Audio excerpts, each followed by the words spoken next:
Okay, this is my attempt at my second TTC vlog. It is December 18th at 1:30 a.m. exactly. Remember, need it quiet. TV's running in the background if you hear that. I had some things to say since last week. I guess first is where I'm at in this cycle. I'm officially, as of an hour and a half ago, one day past ovulation, cycle day 18. Use it all the time. I know you're going to love yours. You can save time. You can save money. Clear the we really missed the ball this month. Really. My counter space in my kitchen. You have to earn your place. Guess I could show it. I got the fertilityfriend.com, and I still have, what, 5 days left of my VIP trial. So, some of this stuff is really helpful, so I think I'm going to, re-up when I get paid. But, hold on, let me show you. You can see, this is my favorite show. But,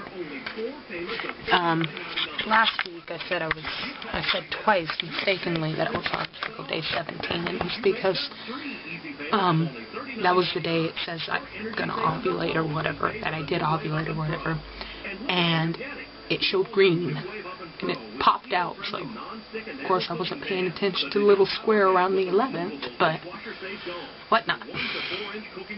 I guess I can break down what I'm going to be doing with this. I have yet to get on vitamins, but I'm going to start the one a day when I get paid. This is my second cycle that I've been trying. Just trying to get to know my body, because I've always had regular periods, menstrual cycles. Never really paid attention between that. But I know since, I got my period actually the first time I noticed. Too much information, but I'll go ahead and say it. When I was 11, I turned 11 in February, and I got my first period in March. So, that was frightening. But, anyways, since then, it's been right on time. Really, there was a 3-day window when I would start from day 27 to day 29. Pretty much every single, month. So, I never really paid attention to it. So when I started cycle 1, I just, I made a list, is what I'm looking at, of basically my plan, my plan of attack. And what it is, okay, on cycle 1, all I did was track my dates when I started my period at the beginning of cycle 1, and when I started my period at the beginning of cycle 2, and kind of averaged it out. I went on to a couple different ovulation calendars or calculators and kind of gauged it and went by that.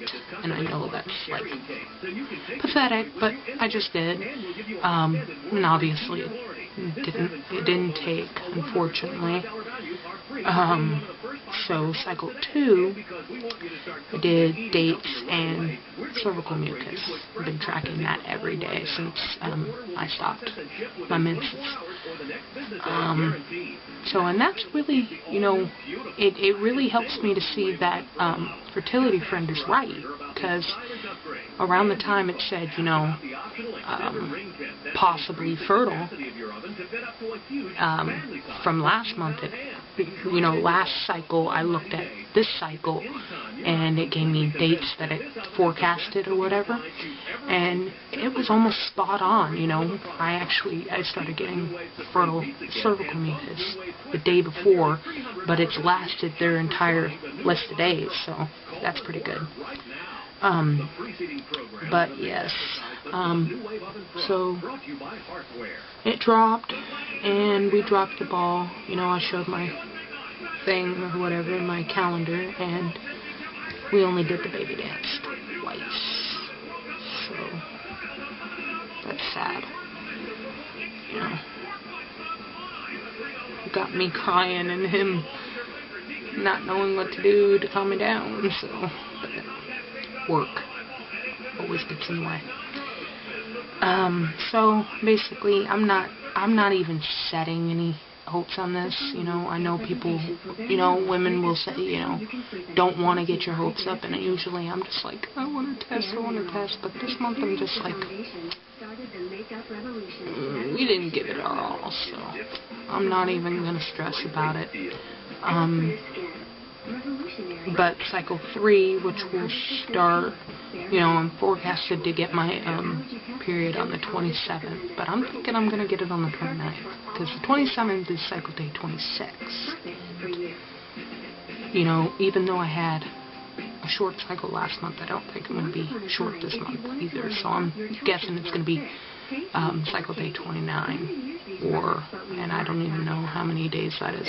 1, 2, 3, 4, 5, 6, 7, 8, 9, 10, 11, 12 days past ovulation. But in cycle 3 to cycle 5, these are the plans that I have. I'm going to do the dates again, do the cervical mucus tracking again.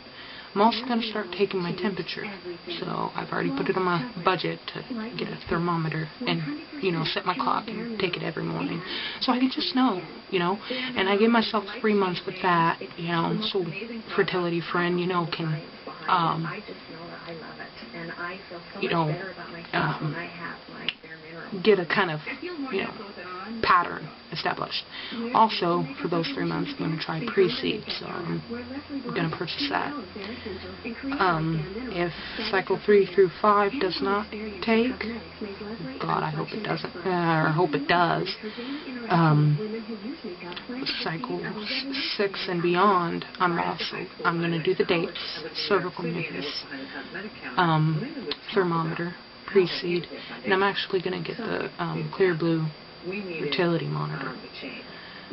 Because I'm young, because my cycles are regular, they're not going to let me see anybody for anything until 1 year after I've started, you know, 1 year anniversary of starting Trying. So, you know, if cycle 6 and beyond, you know, or before then I don't take, then I'll just go ahead and get the monitor and stuff, so, with everything else. Let me check my time. Okay, I might have to do this in 2 parts. Now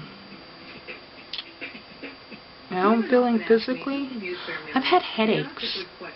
The last week, really bad headaches, like, you know, bring me to tears headaches, and I don't usually have those very much, and I guess I have to admit that I'm under a lot of stress, and he's telling me, you know, don't stress, you know. I think he's saying that more for his benefit, because I'm not a fun person when I'm under stress. But, yeah, he's, you know, telling me to calm down, stay relaxed, and he's talking to me sweet, and trying to take care of everything, you know, so I don't have anything else to stress about. Other than the headache, eating, I can't eat. I can't find my appetite before 7 p.m. every night. And that's been the last couple of weeks. I don't, you know, it's too early to think it's something, I think, yeah, because 1 day passed, but, you know, just, I think the elevated stress from Trying is affecting my eating habits. She gets regular breakouts, and I think that's pretty common for a lot of people, but this, so quickly, okay, part 2.